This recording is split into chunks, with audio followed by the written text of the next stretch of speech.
Hello दोस्तों, आप सभी का स्वागत है हमारे यूट्यूब चैनल कविंदर भैया पर। तो दोस्तों, आज हम लोग कक्षा 6, 7 और 8 का हमारा पर्यावरण देखेंगे। तो दोस्तों, आज हम लोग पाठ 2 को देखेंगे। हमारे पाठ का नाम है हमारे प्राकृतिक संसाधन। ठीक है, तो आज हम लोग इस वीडियो में पाठ 2 का प्रश्न उत्तर देखेंगे। तो चलिए देखते हैं पहला प्रश्न। निम्नलिखित प्रश्नों के उत्तर दीजिए, जिसमें क नंबर प्रश्न है, प्राकृतिक संसाधन कौन कौन से हैं, वे हमारे लिए किस प्रकार उपयोगी हैं। तो आइए देखते हैं प्राकृतिक हवाओं को और उनका उपयोग भी।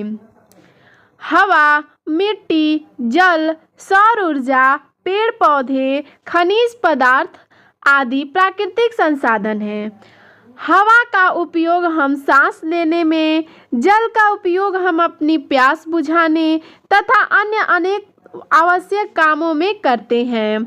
पेड़ पौधे, वनस्पतियां हमारी विभिन्न आवश्यकताओं जैसे भोजन, आवास, कपड़ा आदि को पूरा करने के लिए उपयोगी की जाती है। ठीक है, उपयोग की जाती है।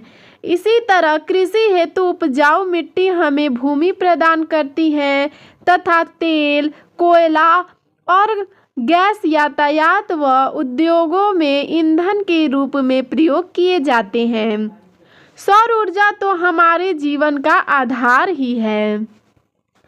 प्रश्न देखते हैं ख नंबर। दैनिक जीवन में जल को क्या उपयोगी है। जल के दुरुपयोग को रोकने के उपाय बताइए। तो आइए देखते हैं जल का उपयोग और उसे कैसे उसका दुरुपयोग हो रहा है तो उसे बचा सकते हैं। इसका उत्तर है, जल बिना जीवित रहने की कल्पना भी नहीं की जा सकती। हमारे दैनिक जीवन के विभिन्न कार्यों जैसे नहाना, कपड़े धोना, बर्तन धोना, पोछा करना, पेड़ पौधों को सींचना आदि अनेक ऐसे कार्य जिनमें जल की आवश्यकता पड़ती है। जल के दुरुपयोग को रोकने के लिए जल के प्रयोग पर ध्यान देना होगा, जैसे नल को कभी खुला नहीं छोड़ना, कुल्ला करने या नहाने के लिए मग का इस्तेमाल करना चाहिए। आगे, फल सब्जी धोकर बचे पानी को फेंकना नहीं चाहिए, बल्कि उसे पौधों में डाल देना चाहिए। ठीक है, अगला है ग नंबर प्रश्न। भूमि से प्राप्त होने वाले किन्हीं 5 पदार्थों के नाम लिखिए। तो आइए देखते हैं इसका उत्तर। भूमि से प्राप्त होने वाले पदार्थ हैं फल, सब्जियां, अनाज, लकड़ियां, औषधियां आदि। अगला देखते हैं प्रश्न है घ नंबर। सौर ऊर्जा हमारे जीवन के लिए क्यों आवश्यक है। तो आइए इसका उत्तर देखते हैं। पृथ्वी पर समस्त जीवन का आधार सूर्य ही है। सूर्य पृथ्वी पर ऊर्जा का प्रमुख स्रोत है।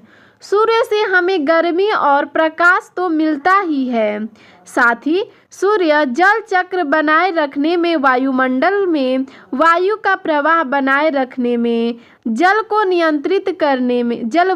नियंत्रित करने में, भोजन बनाने हेतु पौधों को ऊर्जा प्रदान करने में, घर में नमी सीलन को दूर करने तथा कपड़े सुखाने में तथा शरीर में विटामिन डी की आपूर्ति हेतु सौर ऊर्जा हमारे लिए अति आवश्यक है। दोस्तों, एक बात हमेशा याद रखिएगा कि सूर्य के प्रकाश से हमें विटामिन डी मिलता है। ठीक है, ये प्रश्न पूछा भी जाता है। चलिए देखते हैं अगला नंबर प्रश्न। वायु का जीवन में क्या महत्व है। आइए इसका उत्तर देखते हैं। वायु हमारे लिए अत्यंत आवश्यक है। भोजन और जल के बिना तो हम कुछ समय तक जीवित रह सकते हैं, परंतु वायु के बिना हम जिंदा नहीं रह सकते। आइए अगला प्रश्न देखते हैं 2 नंबर। सही मिलान कीजिए। जिसमें दिया है अ और ब, तो जो अ है उसको ब में सही मिलान करना है। जैसे दिया है वायु, इसको मिलाना है वायु में ऑक्सीजन होता है। ठीक है, जल से हमारे शरीर का 70% भाग बना है। जो जल है वो हमारा जो शरीर है वो इसमें 70% भाग जल है। भूमि खनिज पदार्थ का भंडार है, इसमें मिला देंगे। सूर्य का प्रकाश इसको मिला देंगे। हमें विटामिन डी बनाने में मदद करता है।